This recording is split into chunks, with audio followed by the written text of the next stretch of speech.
It's really hard because there's no one thing, whereas in like ops is quite specific. So I think, what I would say is you learn, like with anything, like, a lot of salespeople would tell you to be, and you used to obviously be in sales, right? To be a good salesperson, you have to be like out in store, out in the field, like that learning at the grassroots. Like at Bear, we had an amazing sales team, a lot of whom started in field sales, a lot of whom are now like heads of sales within food and drink. And that kind of grassroots learning is important in any function. And in ops, it's like factories and really understanding how you make something. So it is about like being the type of founder who wants to like get their hands dirty and understands how the product's made and isn't just going to like a co-manufacturer and going, can you make me a product? What's the price? Because ultimately then when you come to negotiate or you come to do it yourself, you don't have the knowledge. So for me, it'd be like, get into the detail, particularly if you're a founder and like you need to know everything about your product. And it's a bit too easy maybe now to be a founder. Like you can find a lot of co-manufacturers that will kind of make you a product that you can then brand. And then if you really dig into like, okay, how's that product made or why is it different? You need to understand that. But it's hard. Like supply chain and operations is just really simple. It's highest possible service, lowest possible cost. So it's like focusing on those two things. What do you mean by that? So at Nestle, it's the biggest food company in the world. It's great grounding, a world-class supply chain. The two, that statement, highest possible service, lowest possible cost, is how you understand whether you're performing in supply chain. So it's like, if you really boil it down, what being a great operations or supply chain team is delivering 100% or close to 100% service. So availability, making sure you don't short customers at the lowest possible cost. So it's like trying to understand how you make both those things happen is like what you... And so best at service, what was the other one? Lowest possible cost. And that's how does that work? So that's like, understand the way you do that is by understanding, like I said, how you make your products. It's like if I want to make Allura and I need to be competitive. Is that best possible service to the retailers? Yeah. Or is that the manufacturer giving you the best possible service? Do you see what I'm saying? Well, one feeds the other, right? So it's like, but the measure of success is ultimately you need 100% service out to your customers, whether they be retailers or D2C customers or whatever, at the lowest possible cost. So you can have really high service, but it might cost you the world because you're doing tiny runs and you're having to balancing those two and that's what the big guys like Nestle and P&G are so good at what they do, because they have the ability to produce products for a relatively low price and make them available everywhere. And that is basically operations, right? It's fascinating. So I was listening to was it a podcast? Anyway, I was listening to something. I don't know where I got it from, but it's almost this difference between an operator and a founder. Mm-hmm. So I think some founders are the sort of the archetype is the happy-go-lucky kind of create something with a weight behind them. But then there's people who and it's just when you hear people like a Giles, a Mark Palmer, William Kendall. Yeah. When their names are kind of echoed around is the thing that laps onto them. People don't say, oh, they're a great founder. They go, he's a serious operator or she's a serious operator. And I think it's almost that Champions League founder, if you want to call it that. That's a probably really wanky way of saying it. But it's someone who gets both sides because... otherwise, I'm definitely not one of these people. Like I've got the idea of supply chain. I mean, even this just fucking stresses me out. Yeah, it's all. I just sit down and record a conversation. I do think big business helps there sometimes. But like if you take Giles, I think he started his career at United Biscuits and then Coke, then went to Innocent. Yeah. He was actually one of the. He helped. He was my final interview at Bear, and I remember him laying down the gauntlet to me a bit. He was like, "Oh, you're obviously a bit of a hot shot on Nestle. What are you going to do if they you tell them you're leaving to join this little startup and they offer you loads more money?" And he was like, "You need to make the jump." Like I made the jump from Coke to Innocent. So he for me was kind of like, okay, I've seen someone that's gone from Coca-Cola and United Biscuits to Innocent, and then obviously Vita Coco, Bear, and now since all the other stuff he's done. But I think you can become it's not the only way, but you can become like an operator in your words by experiencing big companies and small companies. And I think that makes it easier. Yeah. It's not the only way. You can definitely be a great... So we talked about like the fast service and what was the other one? Lowest possible cost. Yeah, sorry. I think this is kicking in. Yeah. Fast service, lowest possible cost. Is there anything else that you think are founders listening to this who are kind of on the black side of the yin, if you want to call it that, So it's fast service, lowest possible cost.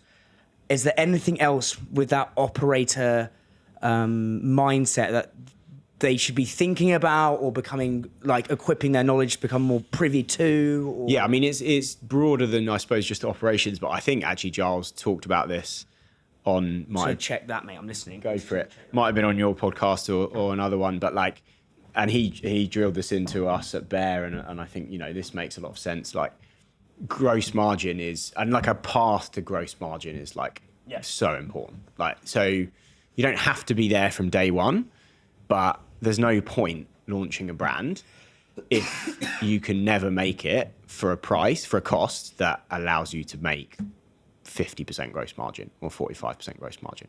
And it's all too common now that I think you see people launching a brand, really cool brand in a challenger category, but ultimately they're making like 20% or 25% gross margin, and they're never going to be able to get it to a place where they can be competitive at the right price point at, say, 40% plus. And if you're not a 40% plus gross margin, you can't invest in marketing, people, like promotions, customer. I mean, very simply, if 40% gross margin, if 10% goes on salaries, you're down to 30. If 10 to 15 goes on customer investment and promos, you're down from 30 to 15. And then you got marketing, and then you're basically losing money. And that's like, unless you can get to that point, there's almost no point in launching a brand. Giles talks about true gross margin. Mm-hmm. So we did, the podcast has gone live with I did like a 45-minute one with him at Bread and Jam. Yeah. But then he actually came here and we did like a 2-hour one, which was sick, because it was like, I like to go long form. But he was basically saying that, and it's kind of true, is you can fool yourselves by not putting, but kind of being clever with the P&L, whereas you can put like, the Amazon costs don't go under. It's like true margin is this. It's like, I think his definition was it's like less promotions, less media spend, less logistics, less all those weird things you could, like the benign but precarious Amazon costs. Yeah. All of that goes in, and then if you've got 40%, then you've got a fighting chance of having a brand. What and as I'm very scatty with these, so we'll jump around, but with this, I want to talk about the margins on this. Not like you don't have to tell me exact numbers, but how are you, like you said, the path to 40% gross margin? Like, how are you going on that path? So you don't have to say. Maybe write down what the margins are. It's a good one to dig into, because for us, this is where I think we've got a big advantage, because this product it's 100% natural. Like I said, we're using real lemons from Procida, the leaves from the lemon tree, a recycled glass bottle that replicates the texture of a lemon skin. Like, as soon as you explain that to people that know what they're doing in the industry, someone I was talking to who's one of our investors, like, sounds expensive. like with their eyes going, fuck, like, how are you going to make this a viable commercial product? I get so binned on those. and so on paper, we should be way more expensive than, say, Aperol, which, as much as I admire them, let's be honest, it's, in inverted commas, the secret recipe. It's basically full of artificial colours, flavours, cheap bottle, cheap label. It's like a relatively cheap product to make. And the reason that we're able to compete on gross margin and on price is because we challenged the norm when we looked at creating the product in the category. So we initially started developing it, like I said, as a limoncello spritz. And what we did is we made the mistake everyone else makes, which is follow the norm, and started playing with recipes that include Prosecco. So if you take Aperol spritz and Campari spritz, which basically are like 98% of the category, if you take like spritzes or aperitivo, they're perfect serves. Both of them are 3 parts Prosecco, 2 parts Aperol or Campari, 1 part soda. So, which is a bit mental when you think about it. So for every Aperol spritz sold, they're selling more Prosecco than they're selling Aperol. So for every pound Aperol spend on marketing, they're selling more Prosecco of an unnamed Prosecco brand than they're selling of their own liquid. For bar staff, it means they've got 3, 2, 1. Okay, it's not that complicated, but it's also not that simple. How many times have you had a badly made Aperol spritz where there's too much soda, or there's not enough Aperol, or too much Prosecco? Who makes Aperol spritz at home other than a party? For me, the Prosecco is the biggest barrier to consumption of Aperol spritz at home, because on a Friday night, you don't open a bottle of Prosecco to have 1 Aperol spritz. Like you have to, if you want to have one Aperol Spritz on a Friday night on your own as an aperitivo literally means opening of the evening. So if you want to open the evening or the weekend at 5 o'clock by having one Aperol Spritz, you've got to have a whole bottle of Prosecco in the fridge. You then pour out 1/10 of a bottle. The rest either goes flat or you have to drink 10. So for me, I mean, most people have drunk a lot of Aperol Spritzes, but probably 99% of the Aperol Spritzes they've drunk have been in the on-trade versus most of the other alcoholic beverages or categories where it's like, okay, you drink beer, wine, gin in the on-trade, but also at home. So for us, we looked at it and we were like, okay, I bet you Aperol and Campari looking at it going, damn, like the fact that we give basically half our like revenue away to Prosecco is a big problem. Like if we could have our day again and reformulate, we would make the Aperol Spritz so that it doesn't need Prosecco. But you can't do it now because it's too late. Yeah. And so if you take it from a COGS perspective, from like a operator COGS, so take like a pub. Yeah. Let's take like Young's pubs as an example. Yeah. Their cost of goods for an Aperol Spritz probably anywhere between cost them maybe £1.60 to £1.70 to like make an Aperol Spritz. 51% of that is Aperol, 2% is soda, and 47% is Prosecco. And so half the revenue, for every Aperol Spritz sold, Aperol getting half the revenue of that Spritz.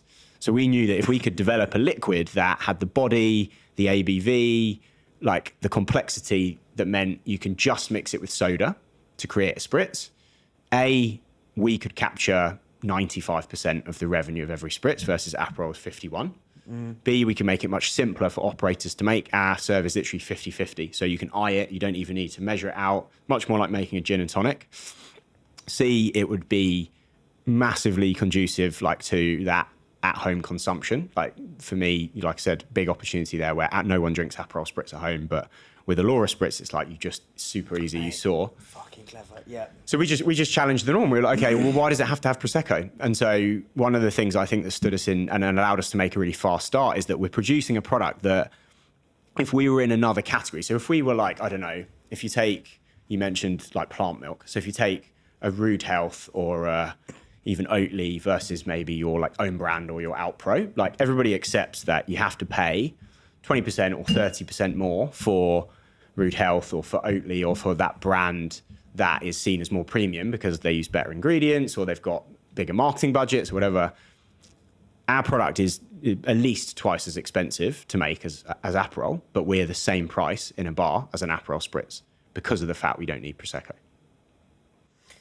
So you're twice as expensive as Aperol in a bar, but you're the same price? No, this product, at a guess, I don't know what it costs to make Aperol, but I'm telling you, this is probably more than twice as expensive to make at a per unit level. Yeah. This liquid and this bottle. Yeah. But because the serve is 95% of the cost is Allura and 5% is soda versus Aperol, it's 51. We're making a huge saving or operators are making a huge saving because they don't have to add Prosecco. Yeah. So it will still cost a Young's £1.60 to make an Allura Spritz. Therefore, they can sell it at the same price as they sell Aperol without sacrificing margin. Yeah. But most of that revenue goes to us, not to Prosecco.